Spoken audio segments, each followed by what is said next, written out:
Hello folks, welcome to Legacy IAS Academy. In this video, we will be discussing a current affair topic presented to you by a faculty, Sushma KP. Today's topic we will be discussing is something that has come into current affairs. This is not a current affair topic, but this has come into a current affair discussion which makes us ponder into this topic. Now, what is this topic that we are discussing about? Aurangzeb, Alamgir, Emperor or Invader? In this topic, we will be seeing as to why is it a news, what is the relevance of it to UPSC, that is a GS paper one. We will also be discussing the administration of Aurangzeb. How was the Mughal administration during Aurangzeb period of time? Alright. Now, before we get into further, we have an announcement from Legacy IAS for those of you who are taking up your prelims 2025. We have a current affair monthly current affair compilation specific to your prelims preparation, and those of you who want to improve your mains answer writing, we also have introduced impact 2025, which is specifically curated to improve your mains answer writing. The link for both of these is provided in the description box below. Do check that out. Now, coming back to the topic, as usual, I will tell it to you like a story. You listen to it like a story. Okay. The sixth Mughal was your Aurangzeb Alamgir, otherwise known as your world conqueror. The Mughals were from 16th to 17th century, whatever we are seeing right now. One important thing you have to see is they had two lineages from the father's side as well as from the mother's side. One root from the mother's side was related to your Genghis Khan, and they do not wanted to be associated with this, but they had rather associated with your Timurid dynasty. So much so that every Mughal ruler used to often get his painting painted with your Timurid. Okay. Now, when we come to Aurangzeb, he's the sixth Mughal ruler. See, in the beginning of the video, I had asked a question. Aurangzeb, is he an emperor or an invader? The answer to this you will be able to answer. I want you guys to answer, that is, leave in the comment section below after a detailed description and analysis we will have about this topic. Whether what and all he did, does it look like he was an emperor or does it look like he was an invader? Alright, I want you to drop that in the comment section below. Coming back. Now, when we say Aurangzeb, constantly we will see comparison with Akbar also. Okay, he was the sixth Mughal ruler. One thing, if you have to attribute this ruler's rule, how it was highly centralized in nature. It was very centralized. He did not believe in decentralization. For example, when Akbar was ruling, he had nominated governors, and then he made sure that as much as possible he will be having control over a particular place through his subsidiaries. But when it comes to your Aurangzeb, it was completely centralized. He looked into even the minute details of administration. It was, now when we say centralized, it was both political as well as administrative. See, here in today's video, let's not get into more of the religious policies. Let's more look into your administrative policies of Aurangzeb. Religious policies, though, you know, he was a strict person with regard to religion. But in today's video, let's focus on his administrative side. Okay? Based on that, you will be able to decide whether he is an emperor or an invader. Whereas the same thing cannot be told about your Akbar. Another thing is with respect to the military.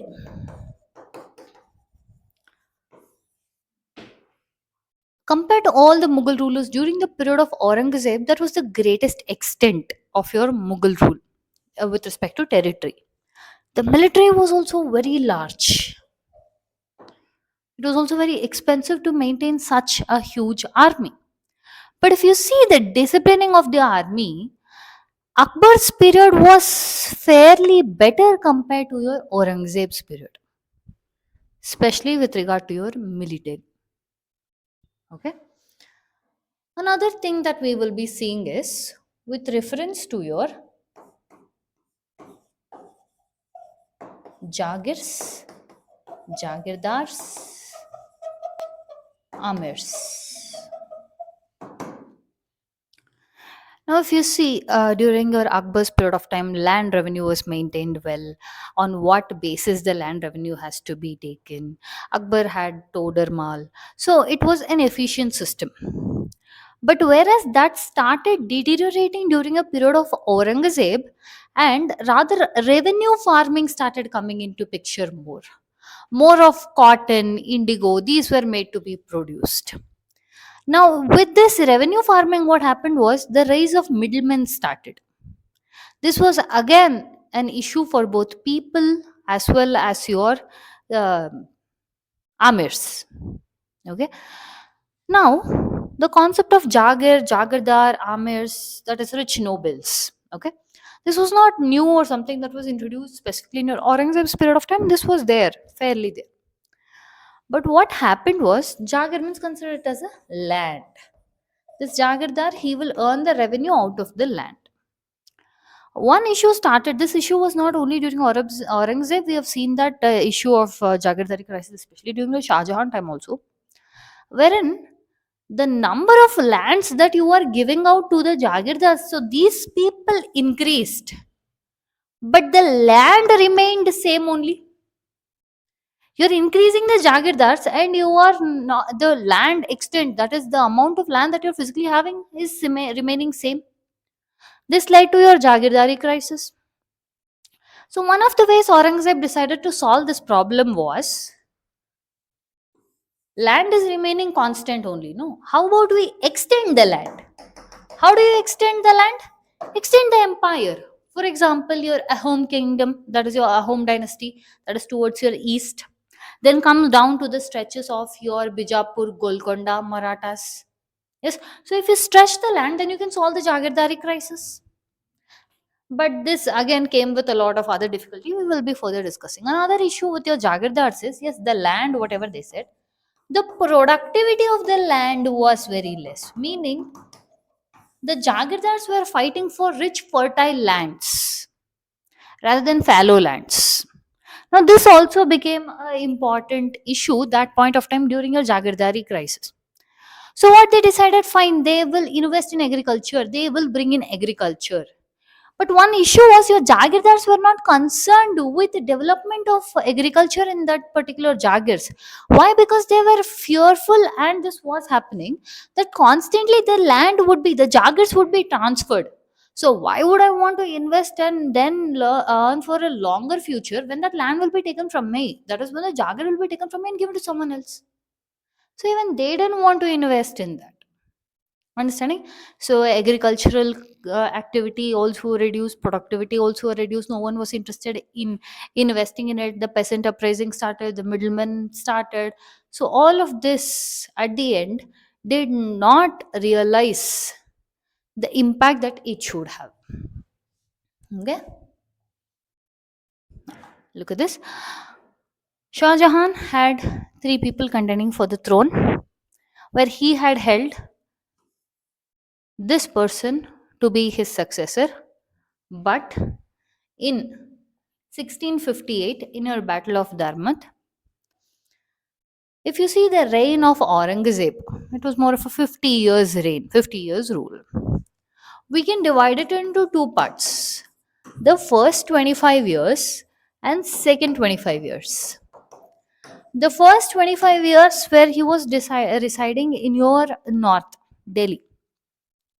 The second 25 years, again based on his rebellions of his son Akbar, he had to come to your Deccan.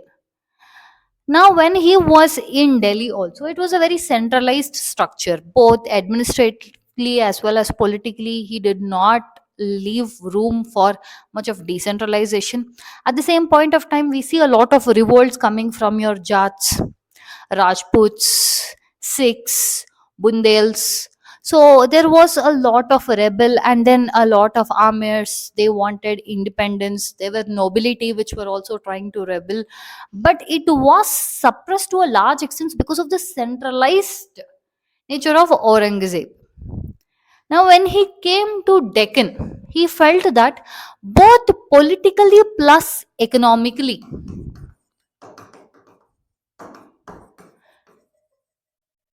both politically plus economically, it was important for assessing of the kingdoms, that is to take control of your Bijapur, Golconda, Marathas, etc., directly under your Mughal rule. So what he bought? He bought in a huge number of army. He settled there, and then he decided to take up the Deccan conquest. But because of the long stationing here and maintaining such large army, drained the royal exchequer. And so much so that this was one of the main reasons where the money kept going out of the treasury but not coming in. Why? Because there was no effective land reforms also at that point of time. The issue that we just discussed in the previous slide. Yes. So it was more like money is going out, but it is not filling the way it is. If you see with regard to your imports and exports also, with regard to exports from India, not much can be seen. Highly, if you see with regard to exports, it was more of your cotton, indigo. It did not form a major. Now I'm not telling it wasn't there. It was there, but it was not as significant as your imports. Rather, imports were done. Your exports, like for example, imports by your Persian horse. Yeah. Whereas exports by it was just cotton and your indigo, and that was also not a very significant portion. Neither through trade it was coming in, nor through agriculture it was coming in. Now the revenue farming also had its own challenges. All right, alongside maintaining of huge large armies, again proved very much difficulty. At last in 1707 he passed away in Ahmednagar, Maharashtra. Now see, this is the extent of your Mughal emperor Aurangzeb in 1707. Look at this, the capital of Aurangzeb, that is he first made sure that the capital was moved to Akbarabad from Delhi the first 25 years. Then it was later shifted to Aurangabad in 1653. That is your Deccan. One more thing, if you have to know about the administration of Aurangzeb, is he prohibited practice of sati. He held that whether it is willingly that a woman wants to practice sati or unwillingly, still sati should not be practiced. That's what he had held. Now, if we see your Aurangzeb's Deccan policy, first and foremost, he, like we discussed before, he wanted Bijapur, Golconda, and your Marathas and all directly under your Mughal rule. And eventually, in 1686, 1687, Bijapur and Golconda directly came under the rule. But Marathaska, it was a huge resistance, especially under your Shivaji Maharaj and his son Sambhaji. Okay, it was not an easy thing, and also your Marathas resisted in their own unique way. That is, their army was small, but they were moving fast, quick, and then they would move back into the hills. Whereas the long Mughal army, it used to take time, and each time they used to attack like this, they would restrain the Mughal army and then finally have the edge over or the winning over the Mughal armies. So this was one thing, and because of maintaining of such large armies, there was a huge economic drain also that we can see in your Mughals. Another thing is your Jagirdar crisis that we discussed. The officials, amirs, Jagirdars, they kept increasing, but it was stagnant agriculture. Why? Like I told you, Jagirdars were not ready to invest in the agriculture because it was not a permanent post. They could easily be reshuffled, and also when they decided that it's better we will expand the area under cultivation, again that could not happen. Now to deal with this, they decided, fine, how about we expand the empire and annex? That is where we spoke with regard to your Ahom dynasty, Bijapur, Golconda. Similarly, they even went ahead and annexed your, that is your Mir Jumla, defeated the Ahom king and annexed this kingdom into Mughal empire. But very few years later, this was again taken back by your Ahoms, so they could not retain that place. Again, the successors of Aurangzeb were not strong enough. Now, if you see, the deterioration had started post the death of Aurangzeb. If you see specific things as to how the administration under Aurangzeb was, it is highly centralized. Okay, there was always an element of suspicion, and Aurangzeb made sure that his rebels cannot openly defy him. For example, your Afghans, more on your northwest side, they wanted to break free from the Mughal influence and start their own independent empire, but he was not okay with this. And the same thing with respect to your south, also, which is what brought him the Deccan policy. And at the same point of time, your Rajputs, Jats, Bundels, Sikhs. Now, all of them, these people during her Akbar's time were at least maintaining a policy of okay, a peace, retaliation, but only when necessary. But here they openly started defying the orders. They wanted autonomy. Despite this, there was no outright resistance against the Mughal emperor. Understanding? The outright resistance started post the death of your Aurangzeb. It started here, but they couldn't do much on it. Then, if we see another things, there's like distrust with the ministers, and even every single nook and corner of the administration, your Aurangzeb would be very watchful. Like I said, the element of suspicion was always there. He wouldn't discuss his plans with his own ministers. Now, there was also strict court laws, meaning your mutasibs were appointed to make sure that people, that is more of moral policing, you can think, where people could not drink in the public places, but at the same point of time, he had even held that we see records which tell that they were not to interfere in people's lives. And there was a ban on drinking and singing in the court. Okay, again, now here let's not enter into the religious aspects. We're strictly speaking about the administration. Look at this. There was a decline of revenue policy. Why? Because revenue assessment and revenue collection were not efficient like what it was in the period of your Akbar. During your Akbar time, especially during Todarmal, it was in a very descriptive, detailed manner, but that could not be effectively implemented here. Rather, revenue farming came into the picture, middlemen started in the coming in the race. Okay, but this did not do anything. Revenue farming, especially tobacco, opium, etc., but the profit was not as much as they could realize. Next, like we discussed, your foreign trade did not constitute an important source of revenue. Like we discussed, what did we tell? Your imports was happening, but exports was confined to more of your cotton and indigo, which did not main have a significant remark. Next, if you see architecture during your Aurangzeb, that was your Badshahi mosque. Then we see your Idgah in Mathura. The red stone was all given by your, that is commissioned by your Aurangzeb. Then is your BBK Mukabra, or your second version or duplicate version of Taj Mahal is what people keep claiming. Now this is a list of your later Mughals, that is Aurangzeb or Alamgir period of time pe. Dissatisfaction was there, revolts were there, people wanted to break free, people wanted to become independent, but they didn't do it while during your Akbar's Aurangzeb's period. What started was post the death of your Aurangzeb, that is the centralized, the last of the most strong powerful Mughals.